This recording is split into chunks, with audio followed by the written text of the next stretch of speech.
There is no inner box here that you call resilience that you can fill up and have ready for a rainy day. Resilience is a gift that others will give you if you have an appetite for it.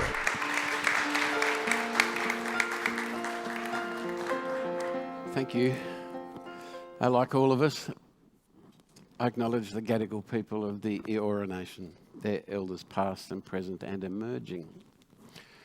I used to think that I was a fairly resilient person.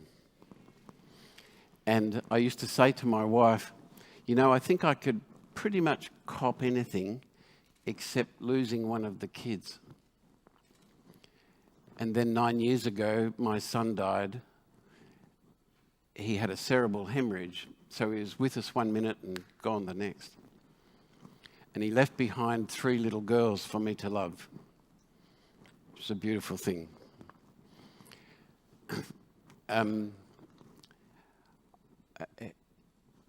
In reaction to that, I had beautiful people round about me offering me holiday homes and all kinds of wonderful things. But I personally sort of went into a bit of an autopilot mode. I didn't actually want to go on a holiday. I think that would have been a terrible thing for me. I wanted the routine and the demands that came with being at the Wayside Chapel every day. And we were right in the middle of a fundraising appeal to replace our buildings. Our buildings were 40% condemned. And if we didn't fix them, there were very serious discussions about our continuance. So it was it was a time that demanded that I be there, and I needed to be there. But I was there in autopilot mode. I did what was needful, but I wasn't so much there. Does that make sense to you? Well, a day came when I was running late for an appointment, and I hate running late for appointments for any reason at any time. And I suddenly realised that I was cutting it very fine for an appointment at the big end of town where I was going to bite somebody very wealthy to help us with this building appeal of ours. So of all appointments not to be late for, this was the one. So when I realised this, I got out of my chair and I bounded down our stairs and headed for our front door. And standing in our doorway was one of the shabbiest homeless people I've ever seen. Now, I've seen a few. This fellow had a skin disease, and you could see in his hair that it wasn't dandruff, it was like cornflakes. And when I got to know him later on, he would scratch his legs and produce a ball of skin that's like a golf ball. And his fingernails grew like tree trunks. I forget the name of the disease. But anyway, he was a shabby-looking guy. I've never seen him before this day. So I want to get past. So I veered to one side to get past him, and he veered to block me. So I veered the other way, thinking, you're just making a mistake. Anyway, he veered to block me again.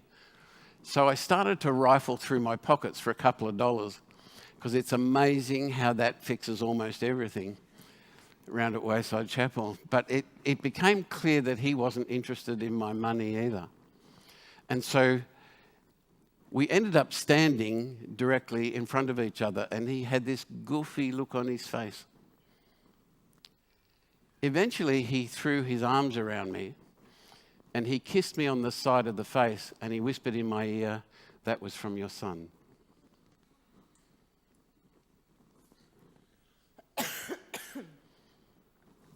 And he snapped me out of autopilot. And suddenly I realised love was everywhere to be found and everywhere in need of me. One more time. Suddenly I realised love was everywhere to be found and everywhere in need of me.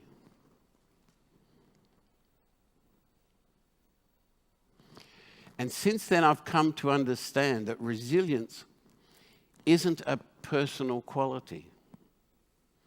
There is no inner box here called resilience that you can fill up and have ready for a rainy day. Resilience is a gift that others will give you if you have an appetite for it.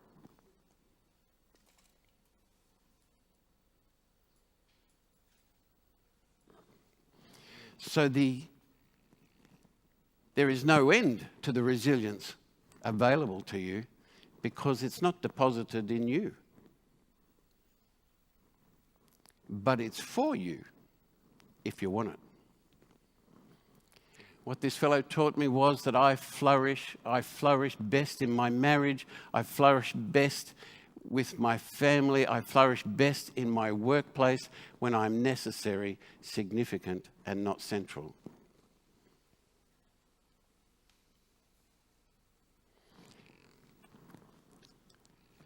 Now, I promised Kylie I'd tell you a little bit about Wayside, and the gong hasn't gone off. Wayside Chapel is just up the road in King's Cross, and we're also at Bondi.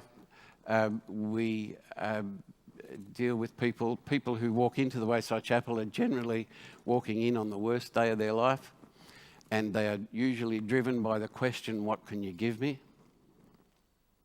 Because when your life is imploding, that's a driving question. Or there is a related question, how do I get the most for the least? You don't have to be homeless to be driven by that question. But that's a sign that your life is imploding. We do a lot of things with people around food. We don't do free food. We grow food on our roof. People learn how to cook with that. Our philosophy of food is, if you wouldn't serve this to the most honoured guest, then you won't serve it here. People pay for food, homeless people pay for food. And it's not because we're trying to make money out of them. Most meals are $2. I think our most expensive one, which is a roast, is $4. But we do that because what we want above all is not to fix you, but to have a meeting between equals. And there's dignity involved. We want this. When you walk into our place, you never meet somebody with a clipboard with a bunch of boxes to tick to find out what kind of problem you are.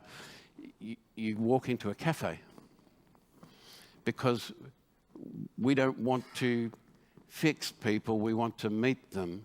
And if somebody walks away from our place feeling met rather than worked on, then we think we've had a very good day.